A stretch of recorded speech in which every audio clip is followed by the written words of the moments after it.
राजेश नाम का एक ऑटो वाला ऑटो चलाया करता था। उसकी बीवी शीतल और 7 साल का बेटा राजू था। वो अपने परिवार के साथ हंसी खुशी जिंदगी बसर कर रहे थे। अजी सुनती हो? हाँ, आ रही हूँ अभी। देखो मैं तुम्हारे लिए क्या लेकर आया हूँ। हाँ बोलिए, क्या हुआ? और इस पैकेट में क्या है?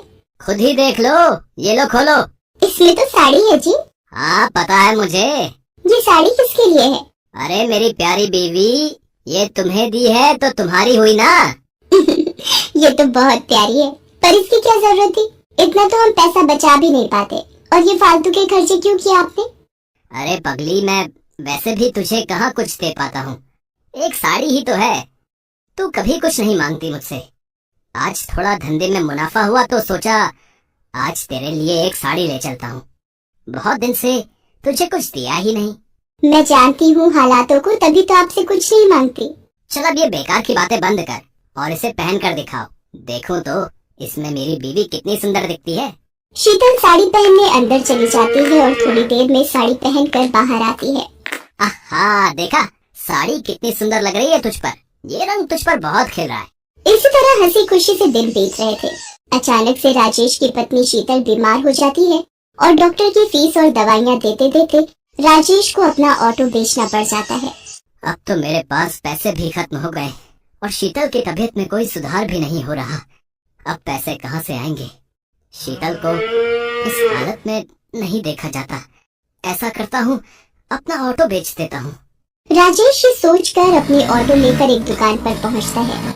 भाई मुझे ये ऑटो बेचना है। क्यों भाई, इस ऑटो में कोई खराबी है? ऑटो में कोई परेशानी नहीं है।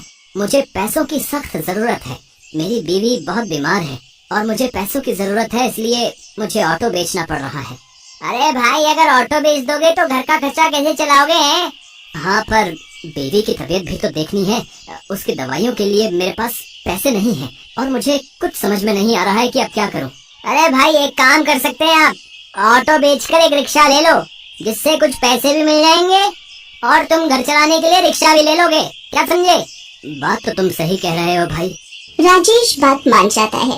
राजेश ऑटो बेचकर एक रिक्शा ले लेता है और दिन रात उस पर मेहनत करता है। वहाँ राजेश की पत्नी की तबीयत अचानक खराब हो जाती है और वो उसे हॉस्पिटल लेकर जाता है। डॉक्टर साहब, मेरी पत्नी को एक बार देख लीजिए, उसकी तबीयत बहुत खराब है। ठीक है, इसे मेरे केबिन में लेकर आओ। राजेश शीतल को डॉक्टर के केबिन में लेकर जाता है। इनकी तबीयत बहुत खराब है, आप ये इंजेक्शन जल्दी से लेकर आइए, वरना मैं कुछ नहीं कर पाऊंगा। राजेश के पास पैसे नहीं थे। थोड़े से पैसे लेकर राजेश दवाई की दुकान पर जाता है और इंजेक्शन लेने के लिए पैसे देता है।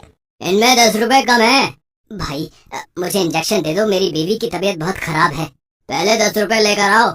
प्लीज मुझे ये इंजेक्शन दे दो, नहीं तो मेरी बीवी मर जाएगी। भाई मेरे पास यही पैसे हैं और मुझे इंजेक्शन की बहुत जरूरत है।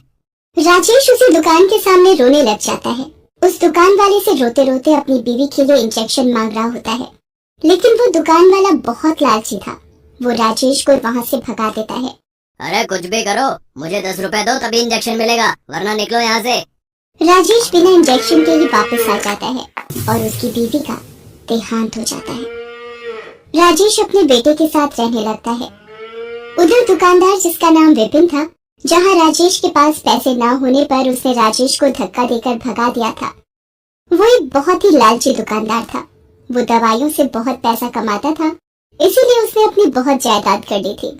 आजकल धंधे में बहुत कमाई हो रही है, हर माल में मुनाफा हो रहा है। अब एक काम करता हूँ कि एक प्लॉट और ले लेता हूँ। हाँ। विपिन घर पहुँचता है और प्लॉट लेने की सोचता है। पापा पापा। तभी विपिन को अपने बेटे की आवाज सुनाई देती है और भाग कर जाता है तो देखता है कि उसका बेटा जमीन पर बेहोश पड़ा है। वो अपने बेटे को लेकर अस्पताल पहुँचता है। अब डॉक्टर साहब देखो, अब मेरे बेटे को क्या हो गया है? ये बेहोश कैसे हो गया? पता नहीं, जब मैं इसके पास गया तो ये बेहोश पड़ा हुआ था। मुझे इसका चेकअप करना होगा।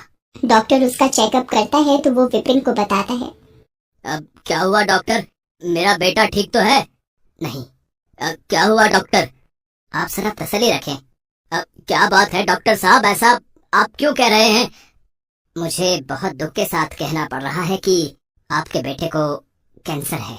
विपिन के पैरों तले जमीन खिसक जाती है और अब संभालिए अपने आप को। ये क्या कह रहे हो डॉक्टर साहब? ऐसा कैसे हो गया? ये सच है विपिन जी। अब क्या कर सकते हैं? मेरा बेटा ठीक तो हो जाएगा ना? हाँ, उसके लिए कुछ महंगी दवाइयाँ जरूरी हैं और कुछ टाइम इलाज करना पड़ेगा और आपको थोड़ा सब्र रखना पड़ेगा। विपिन अपने बेटे का इलाज करवाना शुरू कर देता है। इस इलाज में बहुत पैसा लगाता है पर उसका बेटा ठीक नहीं होता। एक दिन उसके बेटे की तबीयत ज्यादा खराब हो जाती है तो डॉक्टर उसे दवाई लेने के लिए भेजते हैं। जैसे ही दवाइयों की दुकान पर जाता है, दवाई मांगता है। अब भाई मुझे ये दवाई जल्दी से दे दो। ये दवाई तो बहुत महंगी है। क्या तुम्हारे पास इतने पैसे हैं? विपिन अपनी सारी जमीन जायदाद गंवा चुका था उसके इलाज में। अब उसके पास कुछ भी नहीं था, सिर्फ चंद रुपयों के अलावा। वो अपने सारे पैसे उसको दिखाता है और कहता है कि मेरे पास ज्यादा नहीं है, बस यही रुपए हैं। इतने में दवाई नहीं आएगी, 100 रुपए और चाहिए। पर भाई मेरे पास इतने ही पैसे हैं तो दवाई नहीं मिलेगी। जाओ और पैसे लेकर आओ, जाओ। मेरा बेटा बहुत बीमार है, मैं आपके 100 रुपए जल्दी ही चुका दूंगा। चलो हटो, निकलो यहाँ से, पहले 100 रुपए लेकर आओ। तुम्हारे जैसे रोज आते हैं। चलो भागो यहाँ से, गरीब कहीं के। विपिन को पता था कि ये दवाई बहुत सस्ती है और दुकानदार इसे बहुत महंगी बेच रहा है। विपिन उस दुकान वाले से रो रो कर दवाई मांगने लगता है और तभी उसको वो दिन याद आता है जब उसने भी किसी जरूरतमंद को सिर्फ 10 रुपए के लिए दवाई नहीं दी थी। वो अपनी गलती मानता है और समझ जाता है कि करने का फल तो भुगतना ही पड़ता है और विपिन बहुत रोता है। तभी दुकान वाला विपिन की हालत देख उसके पास आता है और उसको दवाई दे देता है। विपिन को दवाई के कारण अब बहुत देर हो चुकी होती है। अब कुछ देर में अस्पताल नहीं पहुंचा तो उसके बेटे का बचना मुश्किल था। विपिन भागते हुए जाने लगता है लेकिन उसे पता था कि वो ऐसे नहीं पहुंच पाएगा, इसलिए कई लोगों से अस्पताल छोड़ने को कहता है, लेकिन उसके पास पैसे ना होने पर कोई भी उसको अपनी गाड़ी में नहीं बिठाता। अगर मैं जल्दी ही अस्पताल नहीं पहुंचा तो मेरा बेटा। जब वो जा रहा होता है तो उसे ठोकर लगती है और वो गिरने लगता है। तभी एक रिक्शे वाला उसे आकर थाम लेता है। वो वही रिक्शे वाला होता है जिसको दवाई देने के लिए विपिन ने मना कर दिया था, लेकिन फिर भी वो अपने रिक्शे में विपिन को बिठा लेता है और पूछता है, भाई तुम्हें कहाँ छोड़ दो?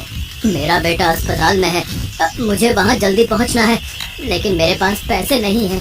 कोई बात नहीं, आप परेशान ना हो, सब ठीक हो जाएगा। मैं आपको वहाँ बिना पैसों के छोड़ दूंगा।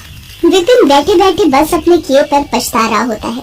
उसका लालच उसके सामने आ रहा था। वो अपने किए पर बहुत पछता रहा था पर समय निकल चुका था। मैंने दूसरों का बहुत दिल दुखाया है और शायद इसीलिए आज मेरी ये हालत है। इसी वजह से मुझे आज ये दिन देखना पड़ रहा है। मैंने न जाने कितनों को दवाई नहीं दी, कुछ पैसों के लिए, और आज मैं भी वहीं खड़ा हूँ। आज मेरे पास भी पैसे नहीं है और दवाई की जरूरत है। सबको ऐसा ही महसूस होता होगा जैसा कि मैं लाचार महसूस कर रहा था। विपिन हॉस्पिटल पहुंचता है और वहां जाकर दवाई डॉक्टर को दे देता है। वहां उसके बेटे की तबीयत और खराब हो रही होती है। ये सब उससे देखा नहीं जाता और उसकी आंखों से आंसुओं की धारा निकल पड़ती है। तभी उसको भगवान की मूर्ति दिखाई पड़ती है। भगवान, मेरे कर्मों की सजा मेरे बच्चे को मत दो। जो सजा देनी है मुझे दे दो, पर मेरे बच्चे को बख्श दो। और ये कहकर वो फूट फूट कर रोने लगता है। तभी डॉक्टर वहां आते हैं और बताते हैं कि उनका बेटा अब ठीक है। विपिन राहत की सांस लेता है और उसके कुछ समय बाद विपिन का बेटा ठीक